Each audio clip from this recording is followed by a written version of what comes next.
ایک دفعہ نا حضرت ابو بکر صدیق اور جناب عمر فاروق کی نا کسی بات میں شکر رنجی ہو گئی، اختلاف رائے ہو گیا، تو جناب عمر ذرا ڈاڈی طبیعت کے بندے تھے، ڈانٹ دیا ابو بکر صدیق کو۔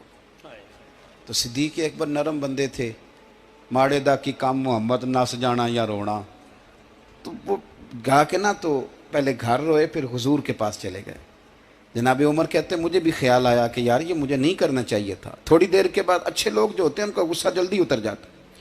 کہتے میں نے جا کے جناب صدیق اکبر کے دروازے پہ دستک دی تو پتہ چلا وہ تو گھر ہی نہیں، میں سمجھ گیا، میں ڈر گیا، میری ٹانگیں کانپنے لگی۔ کیوں ڈر رہے ہو عمر؟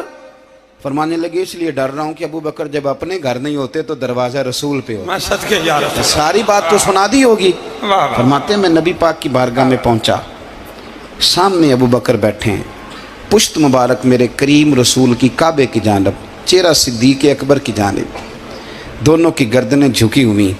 جناب عمر پاک فرماتے ہیں کہ میں بیٹھا تھا اور سوچ رہا تھا، سلام لی، جواب ملا، پر گردنیں نہیں اٹھائیں دونوں نے، مقدس گردنیں جھکی رہی۔ میں سوچ رہا تھا کہ اب حضور مجھے ڈانٹیں گے تو میں صدیق کے پیر پکڑوں گا، میں علی کو سفارشی بناؤں گا، میں منت کروں گا، لیکن کوئی بولے تو بات بنے نا۔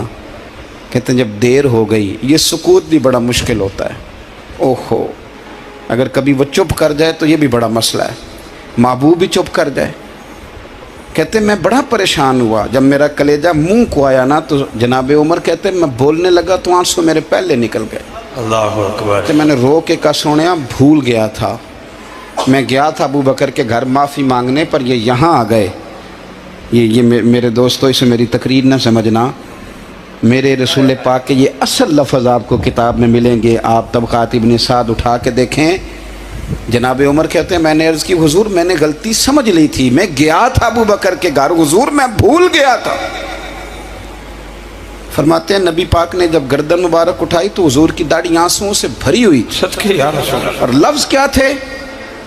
فرمایا عمر تم میری خاطر میرے ابو بکر کو معاف نہیں کر سکتے تھے؟ اب بات کو سمجھیں، یہ نہیں فرمایا ابو بکر نے غلطی نہیں کی، فرمایا چھوڑ نہیں سکتے تھے، تم میری وجہ سے میرے صاحب کو چھوڑ نہیں سکتے تھے۔ پھر حضور نے فرمایا عمر یہ سارا مکہ تلواریں لے کے مجھے قتل کرنے آتا تھا، یار یہ اکیلا تھا،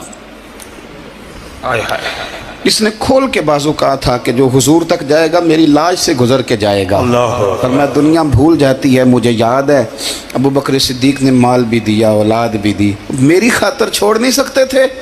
جناب عمر کہتے ہیں میں اس کے بعد سمجھ گیا کہ میرے مصطفیٰ کی رضا اسی میں ہے کہ ابو بکر کو راضی رکھا جائے۔ سبحان اللہ۔ آپ مہربانی سنو، اب فوراً سنو، فوراً اس کے بعد